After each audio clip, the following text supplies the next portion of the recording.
Okay, so the Super Bowl is over. Everybody has a head coach.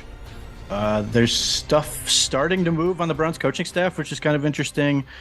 And now we're fresh and ready to go into Bri's favorite part of the year, mock draft season. So we're all good on that front. There are some other things to get into sort of leading into this. Still a month and a day away from free agency start. So there's plenty of time to get into that. But Bri, how did we enjoy the Super Bowl? Well, Pete, the Super Bowl was interesting. I hosted at my house, so my family all came over, and there was a total of 6 kids here. So you could only imagine how much of the game I was actually able to enjoy and watch. Sure. So pretty much up until bedtime, I was very, very distracted in watching the game. I will say I did enjoy, though, all the pregame stuff. I don't want to say enjoy. It wasn't the pregame stuff I enjoyed. I enjoyed being with my family for the pregame because I told you last week, I told everyone that listens to the show last week how my parents have really gotten into the online gambling now that betting is legal in Ohio. And, everyone was talking and we were like, did everybody get their bets in? What are these last minute bets we're going to go in on? And my mom's pulling up her app on her phone. Pregame's on in the background. She sees Kansas City walking out of the tunnel and she goes, I better bet Kansas City to win. She was like, I better bet them to win right now. And I'm like, based on what? Walking out of the tunnel? She was like, yeah. She was like, I think they're going to win. And she wanted to root for them. So I was like, okay. So my mom, up until kickoff, Pete, was still putting bets in for the Super Bowl.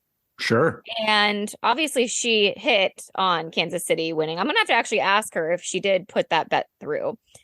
And then my sister bet that there would not be a touchdown scored within the first 5 minutes. So that was exciting to watch because I think they did actually end up scoring a touchdown.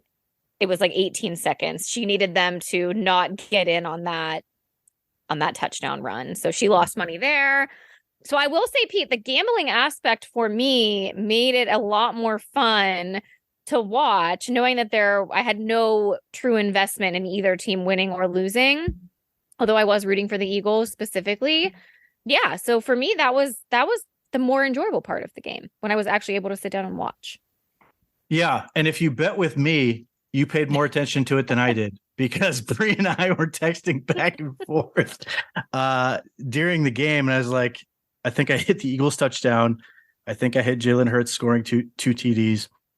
Which, by the way, Pete, I had written none of that down because so Pete was texting me like, "Would I have won some money? Did I win anyone any money?" And I was like, all of those notes were on my computer, and I didn't have my computer on me at the time. I didn't even think to pull up my phone to see if they were on there. But I was like, I don't think that was one that we talked about. And then I was like, but I definitely think you missed big time on the halftime show songs. Pete bet the under, and it was definitely over. Well, and then I texted. I was like, how many songs was that? Felt like a lot. And you're like, definitely felt like the over. It definitely did. I did get tails right. I have no idea. Neither of us know what the Gatorade was. I bet I could Google that. Look, your mom is the prototypical customer that these all these exactly. Now, to be fair to her, she's Lisa Simpson. She saw the determination in their faces walking in the field, and that's all she needed to know. The game, the field was a mess. They were playing on a skating rink, and I have no idea what went into that. In terms of the paint. Wait, Pete, I have to pause you for a minute. Was it yellow? The Gatorade color was purple, plus 1,600 odds. Wow. Well, they picked a good color. They did. They went through this whole process. And this is not the first time they've had this process in Arizona where they grow the sod separately away from the field, like go through this whole thing of pulling it out of the sun and all this. And it's like a 2-year process. And it cost them $800,000 to do. And it was horrible. Terrible. And it was such a distraction for large parts of the game, which is a shame because the game was fun for a lot of it.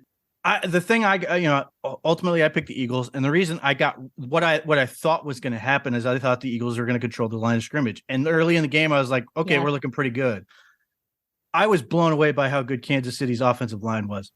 Yeah. They made the Eagles look old, whether it was pass protection where they shut them down, or the run game where they not only blew their defensive linemen off the ball, but the way the Eagles sort of set up their plays, they put the Chiefs linebackers sort of in a blender, and then their offensive linemen were down the field to cut off the Eagles entirely. So you saw a lot of Pachinko or whatever his name is running really well, and then you saw Mahomes get lots of time and be able to make plays. So like, I'm not going to quibble with who got this Super Bowl MVP. It was going to go to Mahomes. He threw 3 touchdowns. But if you're asking me who was really responsible for winning that game, I thought it was the Chiefs' offensive line was the big reason that they were able to do it. They made the Eagles' defense look bad for a whole lot of that game.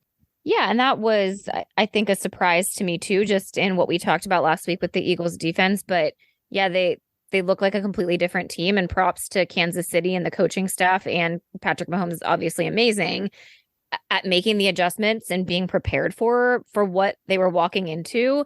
I had to laugh though, leading up into this game, the Chiefs were taking on the whole like underdog mentality. Oh my God. Aspect of all of this. And I think we touched on this a little bit last week, but with Travis Kelce's post-game comments after the championship game 2 weeks ago. But it was just so funny to me because it even still felt that way even after they won, as if they didn't win a Super Bowl a couple of years ago. I mean, like, it's just wild to me that was the whole, and obviously like there are the whole storyline of Patrick Mahomes when his ankle gets tweaked again and you see him grimacing in pain, and they show him in slow motion zoomed in to show how much of a pain he's in. And then that happens right before halftime. And so then there's this whole lead up and dramatics of what is the second half going to look like. He's playing on one leg. I'm like, he still has 2, like, it was like, I was like, are they amputating half of his leg? Is he going to come out literally on just 1.5 legs? It was so funny to me that how it just all balloons into this whole big dramatic storyline. And I get it. It makes it interesting and it makes it fun, but I'm over this whole Chiefs being the underdog. Like, that really bothered me. The Chiefs did that. Somehow Georgia football did that. Yes. Like, the only thing that would be like more ridiculous is if the 92 USA men's basketball team went out there against like yes. Zaire and went in Angola and said, you guys have talked so much shit that no one believed in us, as they're trying to get them to sign autographs. It's beyond played out at this point to be like, oh yeah, nobody believed in us. And yet everybody seems to find a way to do that. What's funny to me with Mahomes' injury is like, that's the nature of a high ankle sprain. Like, to a point, like, yes, it is debilitating, but after that, it's just pain. Like, you can't really do anything else to it. It's just that membrane and everything else that goes into it. And if you hit it, I'm not qualified to answer if it's quite childbirthing level of pain, but it's like that. All right, Pete, I have to stop you there. I have to stop you there as someone who has birthed 2 children. I don't think that I would equate a high ankle sprain to childbirth. All of the women listening who have birthed a child, please spam Pete with all of your stories about how painful it is. Well, based on what I've seen Patrick Mahomes do on multiple occasions, he looked like he was giving birth. But that's the thing, like, right.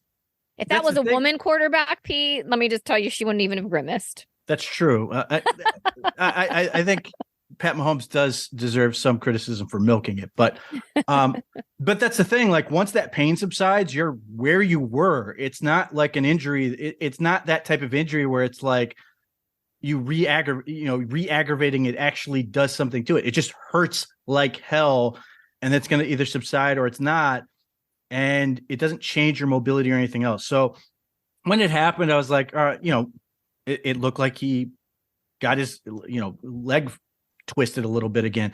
Yeah. So it didn't surprise me at all that he came back and was largely who he was in the second half. I think that, again, got overplayed, but I get it. Look, he's the story in that sense of you doing it, which is a shame because Jalen Hurts was unbelievable in the game. If not for that fumble, he had one of the all-time best performances by a quarterback in the Super Bowl ever. He was I missed that because I was putting a child to bed. yes, but he with his legs, with his arm, he was just incredible. But yeah, the fumble, he just dropped the ball trying to switch his hands, and it was bad. And it was what's funny to me coming out of this game that people are like, yeah, defense doesn't matter. It's all about offense. Well, one, the Chiefs scored a defensive touchdown, and granted, it was basically a freebie. And then two, both of these teams ranked really high in defense. So like this idea that, of course, this invalidates the concept of defense is just stupid, in the same way that like you're seeing stuff about, well, you can't have a running back who makes money to win the Super Bowl, because all these teams that haven't, even though, the Cincinnati Bengals, had they gone back to the Super Bowl, Joe Mixon makes a decent amount of money, and there's, if San Francisco had made the Super Bowl and didn't lose all their quarterbacks, they would have had a running back making a bunch of money. People get caught up in these, whatever has happened is now the reality of everything, and you have to do things this way, which is always sort of tiresome. So, Pete, obviously the first half, because when you think about the end of the game and the final score of the game, it obviously was very balanced, but it felt like in watching the first half, like the Eagles really did kind of dominate, and it felt like they had the ball for a very extended period of time. And like I said, I was in and out. I was putting kids to bed. I was giving people food. I was doing a lot of different things. I was very distracted. But for me, like, it did feel like the Eagles still were somehow in control. And then the second half happened, obviously.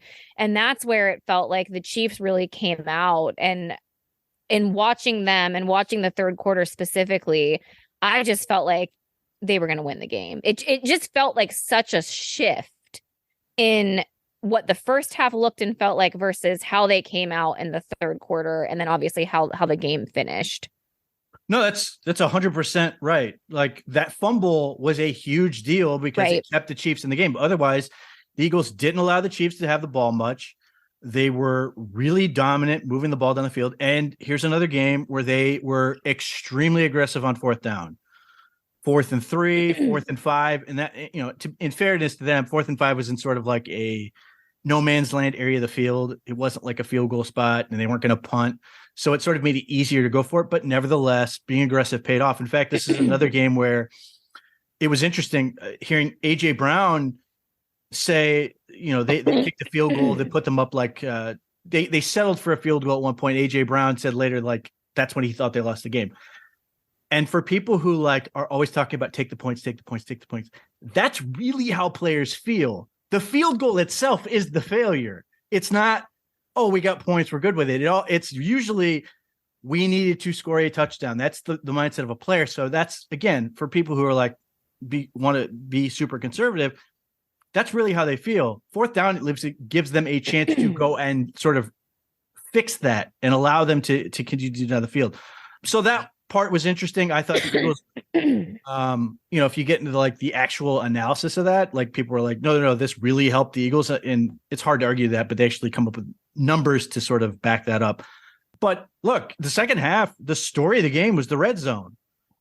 The Chiefs toyed with the Eagles defense in the red zone. And yes, this was another situation where guys were falling down, but it was bizarre. And I get it. I sympathize on one hand. The receiver shows motion on that area of the field. You basically have to haul ass. It was just funny to me that, like, the guys who are reacting to motion turn their whole head and everything and don't look at anything and are flying past, and they just did that fake motion thing twice. Guys are flying out of the way, and there's nobody to cover two receivers. The first time is that Kadarius Toney thing was just an easy, wide open thing. And the second time, they caught the Eagles in a blitz where they sent 7 guys and a wide open touchdown to the rookie. And that, to me, felt like it took a lot of wind out of the Eagles' sails. I think that was sort of an area where they thought that maybe if they could just keep the Chiefs out of the end zone, that would have done it. And once that happened, we got a lot of momentum shifting that way.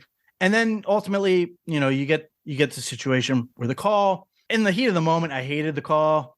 Overall, I'm more annoyed that we sort of got what I felt like we got cheated out of what could have been Jalen Hurts trying to drive down the field, whether it was to tie or to take the lead. I think that would have been a lot of fun. It's just the way that played out, where it was they called the penalty and then Andy Reid smartly, they run the ball down to like the 2-yard line, go down, and then they just take the air of the football. And it was such an anticlimactic ending. You're like, because the game was great. Like everybody's going back and forth, back and forth, back and forth. Of course, this has come down to a last second something. And then they're just like, nope, we're taking the air out of the ball. We're going to kick it, leave. And everybody's just sort of sitting there going, wait, what? And the game's over. The Chiefs win.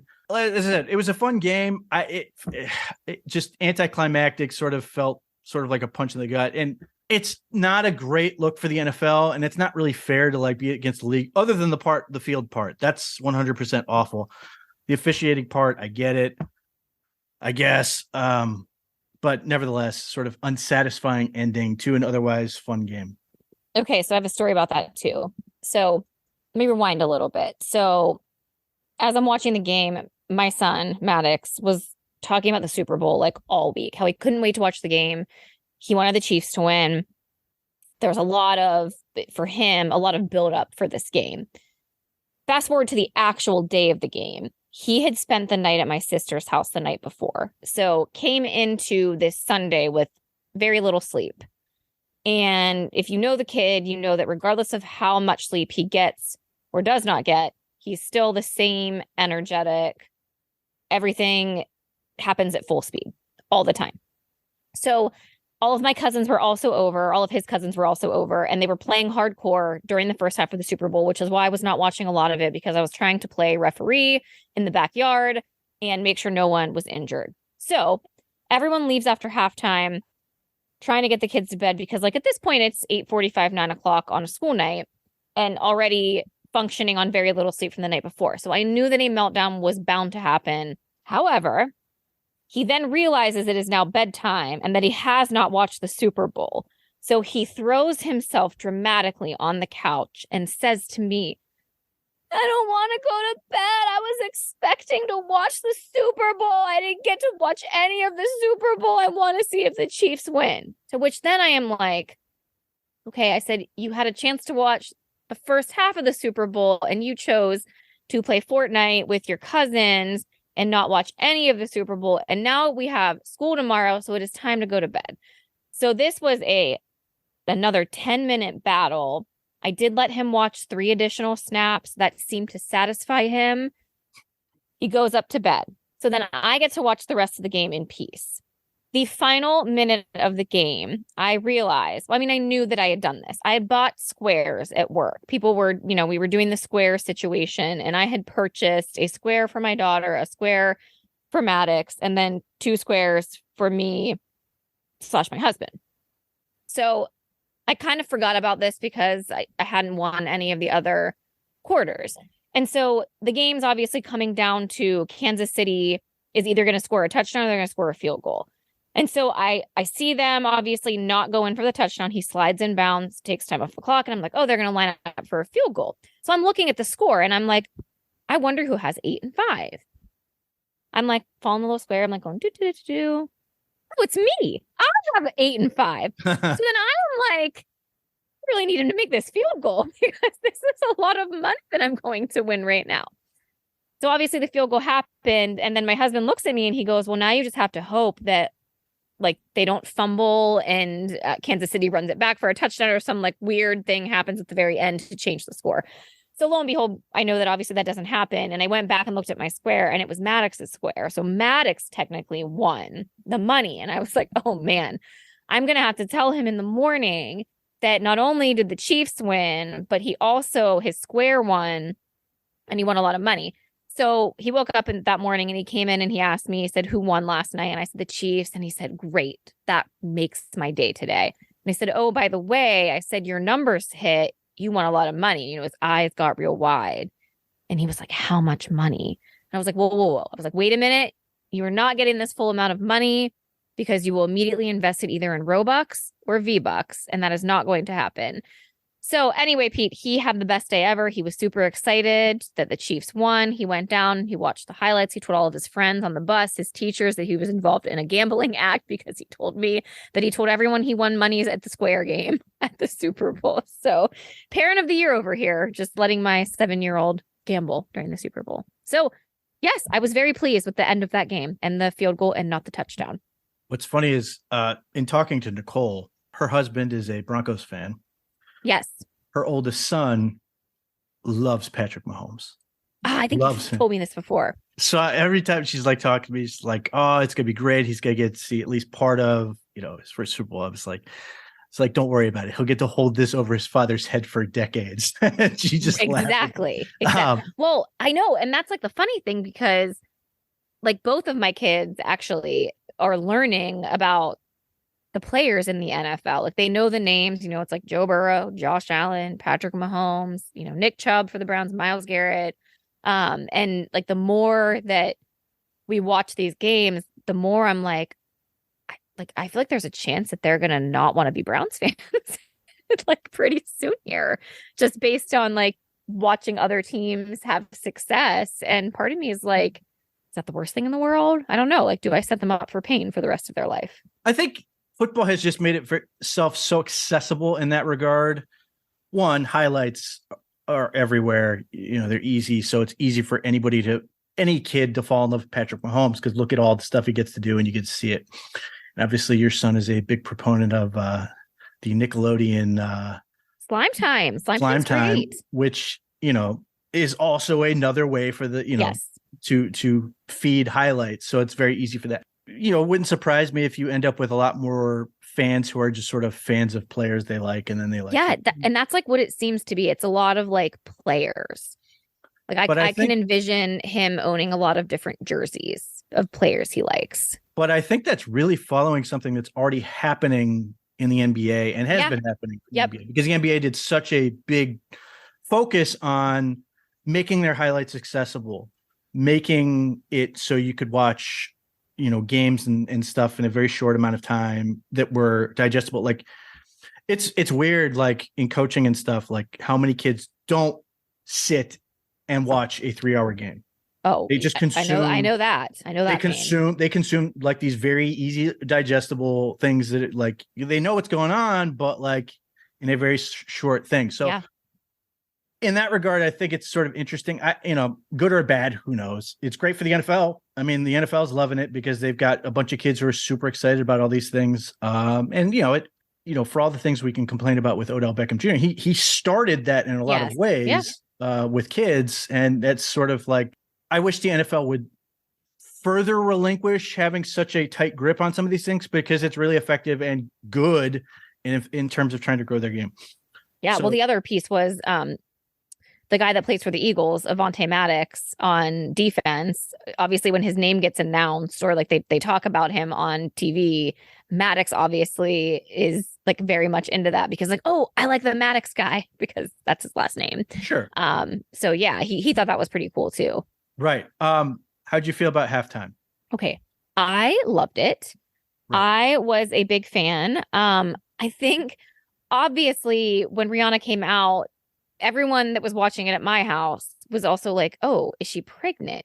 That was the number one question. And that was obviously going crazy on Twitter and the internet. It was just, which I was very conflicted about because she had just had a baby over like late spring, early summer.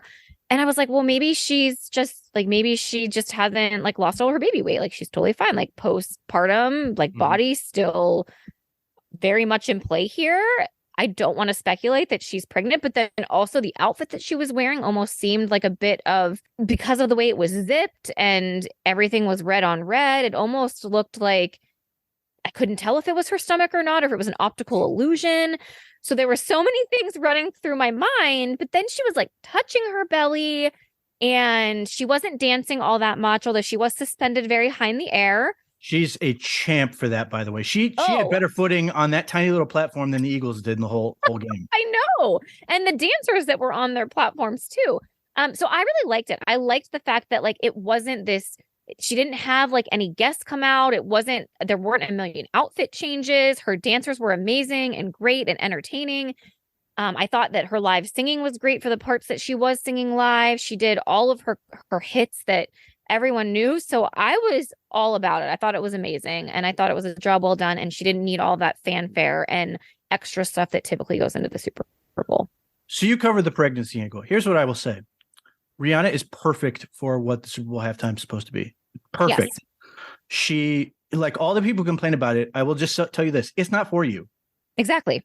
It's for people like Bri. Bri would watch it anyway, but any number of people who otherwise do not care. And like you saw people, and it's cheesy and it's stupid and whatever. They're like, it's a Rihanna concert with a football game mixed in. Yes. That is who it's there for. Like those exactly. They're now interested in the Super Bowl. One, she's a big enough star that she has a catalog big enough where she doesn't need anyone. Yes. And then you add in, she's a phenomenal performer anyway. Like, did you see that the Super Bowl halftime show got more viewers than the actual Super Bowl? Yes. It was like perfect from that standpoint. Now, if you want to get really technical on why they did such a great job with it, having those platforms, which I thought was insane, you didn't have to roll out a bunch of crap on the field. You could just drop it down. And you didn't have a bunch of pyrotechnics, which is like they've gotten better with. But like in past years, you'd go out for the third quarter and there'd be a fog from all the stuff they fired off of this thing. And they didn't have any of that. And like the funny thing I thought was weird is people couldn't figure out why the dancers were dressed like they were. It's because they were all white, so they could put light on them and do all these different things with them. It was great. It's always funny to listen to the people who complain who are like, you're going to watch the game anyway. Like, no one cares if you go watch the puppy bowl. Go get a snack. Whatever. Like, don't pay attention. I mean, people are going to complain about everything, I guess. Right. Like, that's what I've come to realize. It doesn't matter who the performer is. People will always be mad about it. That's just where we're at right now, especially with social media. And I'll be honest, like by the time the Super Bowl rolls around next year, I will have forgotten most of this. Like I had to remind, like the last year was the one where they did all the hip hop artists. And like in my head, I was thinking about looked very different. In my head, I was thinking, was that 2 years ago? Because that's already how, but yeah, exactly. That was a good show as well. But like, that's what made Rihanna so good is she can literally do it herself without help or anything else. She did a great job. And people will always complain about like lip syncing and all that. It doesn't matter. None of that matters. She was phenomenal. And like I said, being able to, it would have taken a lot to get me up on that platform. She did it pregnant and like was not ever like at no point did she ever like look self-conscious. Okay. So we were all speculating. I thought that there was like a pole or something behind her that it almost looked like she was I want to say attached to, but it almost felt like there was something like behind her, like stabilizing her, or at least like giving her an idea of where to stand if it wasn't holding her in some way. It was hard to tell, but that's what I thought that I saw. The translucent floor would have freaked me out. That's what would have done it. Did you see the one? I don't know if you saw footage. There was one of so there were two dancers on each platform as well. Did you see the one like slip and almost? No. Like, okay, that would have been just talk about devastating. But yeah, so to me, she crushed it. And like, and that's the thing. Like, I don't know who will do it next year. I've seen all this speculations could be Drake or whatever. Not that it really matters, but like if you can hit that note that Rihanna is in, like she's also great because she's still like in her prime. Even though obviously she's been sort of off because she's been having children, but that was great. So well, and this was the first year that it was not Pepsi halftime, right? So I know it was Apple.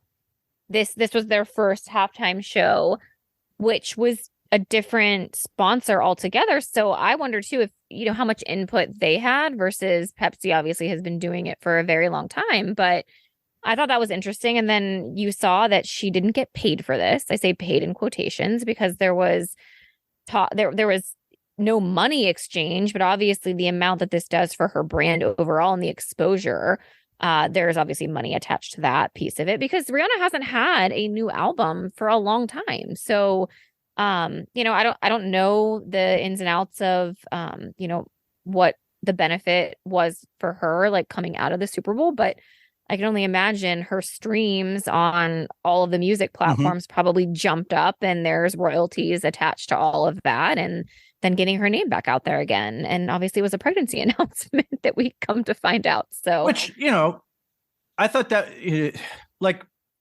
like you said, there are people who complain about anything. I thought it was pretty cool because she crushed it. She gave you that sort of, is she or isn't she sort of like conversation while she's doing it, but all of it was just great. So props to her. I think that's like the perfect type of halftime performance you could ask for. Anyway, Chiefs win, Eagles lose. Now the Eagles have no coordinators. Literally both of them just got hired today for new head coaching jobs. Steichen is now the Colts head coach, upsetting Jeff Saturday, who released an entertaining video of himself where he at one point mentioned that he thought his wife and son may have signed the petition for him not to get the head coaching job, which is kind of cute. And then Gannon, another of the endless pipeline from Mount Union. Them and John Carroll are everywhere in terms of coaching. He gets the Arizona job, so we're stuck with the Bengals keeping all their coordinators. Shoot. Right. So now everybody's got a head coach. We're starting to sort out some of our coordinators. We've sort of found out some things that are happening as far as it relates to the Browns coaching staff. First, Browns DB coach Jeff Howard is now going to be the inside linebackers coach for the Chargers. I don't have anything against Jeff Howard necessarily, but I did think this is probably the best thing for everybody involved. It's just awkward situation for him. People are never going to let him forget that, the Thursday, the Thursday he will never forget, where he had that big gaffe. There's speculation that the Texans are interested in Chris Kiffin, the defensive line coach for the Browns. And then the one other nugget from Browns coaches potentially going somewhere else is the belief is that Drew Petzing, the current Browns quarterbacks coach, is going to be the OC of somebody. He could end up in Denver. He could end up in Arizona or whatever. This has been sort of a long time expected thing that was going to happen. Petzing interviewed with a couple teams last year. He interviewed with the Raiders, for example, for an offensive coordinator job. This was expected. And like, if you had sort of heard that the Browns were going to have a coaching spot and they were going to be like, hey, we can get in, something that's going to sort of help transition Deshaun Watson and this offense into whatever it's going to be. That was always the spot that was sort of like, this is a position they could do it. Part of that is obviously the Browns have what I would describe as a whole lot of depth at quarterback coach. Kevin Stefanski's in all the quarterback meetings. Alex Van Pelt has worked with quarterbacks. Which is to take nothing away from Drew Petzing. It's just very difficult to sort of know what he did. Now, to his, to the Browns' credit, Jacoby Brissett was great this year. All the credit in the world for them. If Petzing does go somewhere else, I would keep an eye on Jacoby Brissett. Like if he was to go to Arizona, Kyler Murray's going to be out half a year. I could see where they'd go that. Obviously, they've still got Colt McCoy, but nevertheless. So that's something to keep an eye on. The other flip side of this is that Matthew Burke was the Cardinals defensive line coach. He has connections to Jim Schwartz. He's also a Dartmouth grad. So we could have crossed that off the Ivy League checklist. The Browns tried to interview him for their defensive line coach. The Cardinals blocked it. They blocked a couple other requests, and then ultimately was interviewed for and accepted the defensive coordinator job for the Houston Texans. So Chris Kiffin may be leaving, but at least they were going to at least try to interview this guy with a Schwartz connection. Now they've got a DB's coach open to deal with. Jason Tarver, the guy who I always thought had the best chance of sticking around, still here. But now we are getting to a point where it sounds like we're going to get more of a Jim Schwartz feel or some sort of influence with some of his coaching, with some of these coaching hires. He had the connection to Burke. We'll see if there's anyone else they try to bring in who he has a connection with. But now, with everybody starting to get coaches hired, get coordinators hired, the rest of this will start going. I'm kind of interested to see where that goes. So it's something to keep an eye on over these next several weeks, I guess. It's again, the Senior Bowl is a big deal for getting that ball rolling. If this does drag on, the combine could be another situation like that where it becomes a big job fair. So I know I'm not huge on the off season, Pete, and this may surprise you, but I am a fan of the combine. Oh, yeah? I like to watch the combine. I like to watch all of the players do their drills. I like all of the happenings of when they show like who's there from each team, who they're talking to. I mean, I remember when the OBJ trade obviously went down in March, and you rewind, I guess, back to when it was John Dorsey, and he was who was he talking to? It was like they went back and you saw him talking to the Giants, and then obviously the trade happens a month later or a few weeks later. So I do actually enjoy the combine, but like from there it kind of ends for me. But I do like, you know me, Pete, I get so attached to players. I get attached to the storylines. I like hearing about the personal goals and achievements of the players and the backstories of where they're coming from, and seeing people just go and live out their dreams and achieve their dreams. To me, is obviously, I'm very much like involved and into that like emotional side of the off season. But when it comes to like actually like coming up with the draft and all these like I'm like not as much so interesting for me. Yes, but now betting is legal in Ohio, and there are prop bets for the combine. There are prop bets for the draft, really? The draft and the combine. You can bet on 40 times. You can bet on. Oh my gosh, that is fascinating. Of course there is. And, my mom is going to be all over this. She could rack it up, because I know a few people who have a few people who shall remain nameless, Jeff Risden, who have supplemented their income by being smart about having a good understanding of where certain things were going to go in terms of combine or draft prop bets. But yeah, you can absolutely bet on all that stuff. I like all that stuff too. I like the personal stories. I like all that stuff. But that's so for me. I will enjoy those players, and then I root for them when they go on other teams, and then eventually they can sort of end up full circle and somehow end up on the Browns, like potentially Juan Thornhill. If they sign him in free agency, would be a guy that I loved a couple of years ago when he was in the draft, and the Browns drafted Greedy Williams for some reason. You do that, or you could go the Nicole route. She picks one player per year she thinks will be good, and she's pretty damn good on it. Yeah. But yeah, that the combine's interesting. You get to see guys do stuff. It's sort of it's incredibly weird. There's no getting around that, because it is the underwear Olympics, and you're watching these guys with like compression. It's like the compression shorts. Yes. But it's like funny because like they always show the old Tom Brady thing. And it's like little baggy shorts. And yeah, they're like super baggy. Or Joe Thomas, Joe Thomas and his like when he did his stuff. Yeah, it's like crappy store brand generic off price. Yeah. Like workout gear. Yeah, it's always really strange watching that, which segues to Joe Thomas. Obviously was named, he's going to be inducted in the Pro Football Hall of Fame. Never a surprise. Certainly he's earned it. I was fascinated to see how people sort of chose to cover this whole thing, including people pulling up old rants of elderly-ish radio hosts who trashed Joe Thomas when he retired, said all I'm going to remember for him is losing Tony Rizzo. Yikes. Not a good look. Look, Joe Thomas was phenomenal. Everybody's. It's easy to root for him. He's a very lovely person, seemingly in everything you deal with him. He's great. Not only is like always the fun trope of like he has a whole bunch of interests, and yet he was still a phenomenal player because he's obviously got a whole bunch of business interests and does does all kinds of media work, including a Wisconsin-based podcast with his wife, which I think is cute. So, yeah, I mean, look, he's going to get to go in to the Hall of Fame this summer. I know any number of players on that team are hoping that the Browns somehow avoid going to the Hall of Fame game. It's a virtual lock. It's going to be the Jets as one of the teams. They've got two with Darrelle Revis and Klecko. So it's a question of who the Jets are going to be playing in the Hall of Fame game. So, yeah, it's great.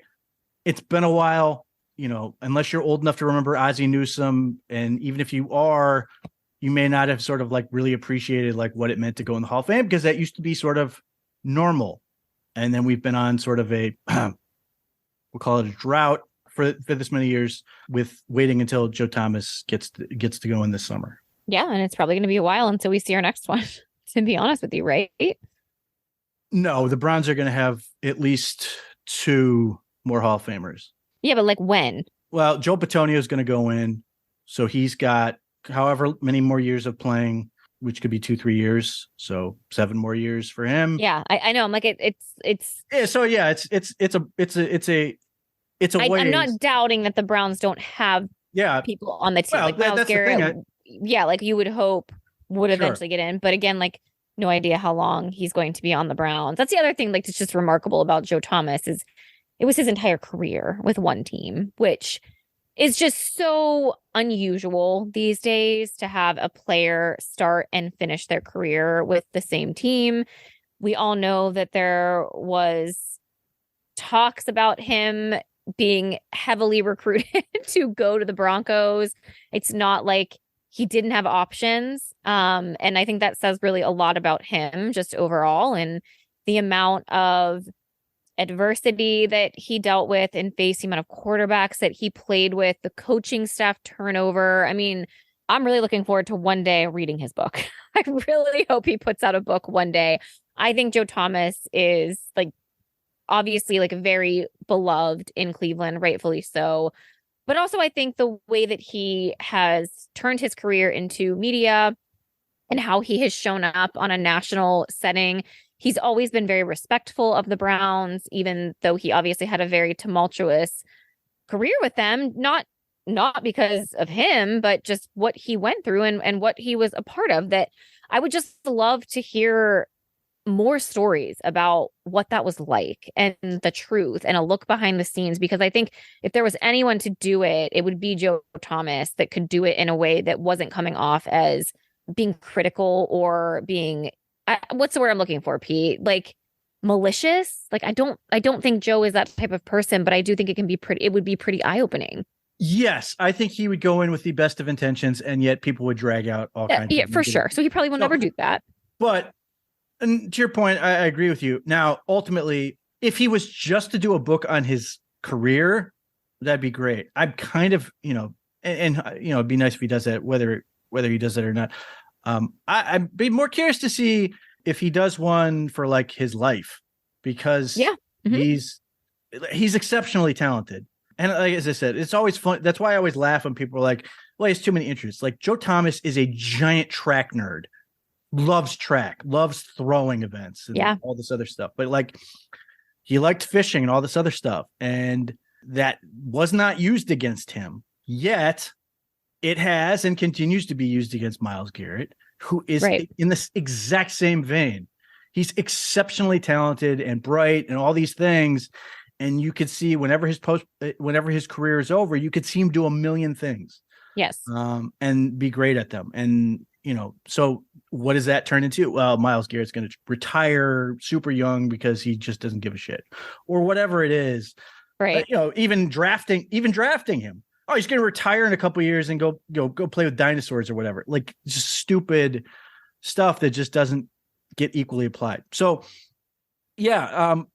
What's sort of interesting to me is like Joe Bitonio is starting to become Joe Thomas in many ways, including how he talks about the team in a way that you don't like, but understand, which is like, I don't know how many years I'm going to be able to do this. And I really hope we can, get this thing around. And they're certainly in a better place now than they were with Joe Thomas in any number of those years. But you're still, some of the things like Joe Bitonio is basically like, yeah, I don't really want to change coaches. I'm tired of doing this. I want to just let's stick with what we're doing and make it work and all those type of things. It's a shame, but it's also, understandable and sort of how this goes. But yeah, Bitonio, Myles Garrett, Nick Chubb's got a shot. I think Bitonio is going to play his whole career with the Browns. I don't see a scenario where he's going to go elsewhere. And Myles Garrett could be in that same boat where they have, 3 Hall of Famers who never play with anyone else. And then that becomes sort of hopefully, a thing that they start to do, that they can start from start to finish, drafting to getting these players to play their careers the whole way. as often as that's possible. Obviously, there are things that change and situations that come up. I think ultimately the Browns were probably right not to trade Joe Thomas. Obviously, Joe Thomas didn't want to be traded, but no one would have blamed them if they did, for I think it was a first round pick allegedly, and no one would have blamed them. I mean, that's just sort of how the game works, but it's certainly nice that he got to play the whole thing and all that. So, and for whatever, I think he will crush his speech. I think he will absolutely knock that out of the park. I'll be very curious to see who he has present him. That's always a big decision. Is he going to have a player? Is he going to have one of his 35 coaches? Is he going to have who knows? Maybe his wife. Hard to say with where he goes for that. But I think part of it is a shame just because Joe Thomas's career ended the way it is because he looks so damn young. In part because he's gone on this like super healthy thing where he lost all the weight, any excess weight, does like yoga and all this other stuff. He's super into like nutrition and everything else. Like one of the other things he's super passionate about. He knows all this stuff about that. He's crazy flexible, all this stuff. So like in that way, it's great because I have no doubt that he's very conscious of what playing in the NFL can do. Physically, mentally, everything. I think he's trying to do everything in his power to sort of maintain his mobility, maintain his mental acuity, and to be able to love his life as long as he can. He's obviously got a bunch of kids and all that. So that's the other part that's great for him is that he's in great shape, and we're hopefully getting to a point where the NFL we're having less of that. I don't need to see. Unfortunately, he's in much better shape now than he was. I don't need to see Earl Campbell hobble and make Jerome Bettis just break down in front of him because he was in such bad shape. His life has improved immensely since then, but that was awful to watch. And then the other thing the NFL did was they've named the NFL leading rushing award after Jim Brown. Jim Brown was the leading rusher in the league in every year he played except one, his rookie year. It was startling for a lot of people who do not realize that Jim Brown is going to be 87 very shortly. And he is looking very much like a man who is near 90 years old, which I think was eye-opening for a lot of people because, look, Jim Brown, and there are any number of things you can criticize him on. His track record with women is horrendous. But his work with inner city youth, gangs, and stuff like that is remarkable. His work with civil rights is outstanding. And obviously he was one of the best football players ever. He's also one of the best lacrosse players ever. For anyone who's seen him play, but I think Sports Illustrated did an article when he was 50 years old about potentially coming back in the NFL because that's how incredible shape he was in. And then, the whole Superman thing gets thrown around so much, even in recent years. Shaq was Superman. Dwight Howard was Superman for about 20 minutes. Patrick Mahomes was being called Superman the other way. Like Jim Brown in the 50s and 60s was called Superman by people who did not want him to be in that league at points. Just the best to ever do it as a running back. And I get it. He played around a bunch of guys who were, working real jobs in the offseason, this, that, and the other, whatever. He was phenomenal. So it's kind of fitting. One of the times the NFL got it right, I should say the NFL, but one of the time the league has gotten it right in terms of honoring somebody while they're still alive. They have a really, really bad track record of waiting till somebody drops dead and going, hey, we're going to do this thing. Washington Commanders, horrendous on that. So certainly it would have been nice that the Browns had done better this season, all this, but that award show, which I did not watch, I don't get it. You play sports like the sport is the show. I don't need an award show, but whatever. For people who like it, more power to them. But very nice that Jim Brown gets that honor. He certainly deserves it. And he gets, sort of this lasting memory to sort of go out on. Yeah, I think all good things, Pete. All right. So we'll be back next week. We'll start talking about some more player-specific issues with the decisions the Browns are going to have to make coming up here quickly.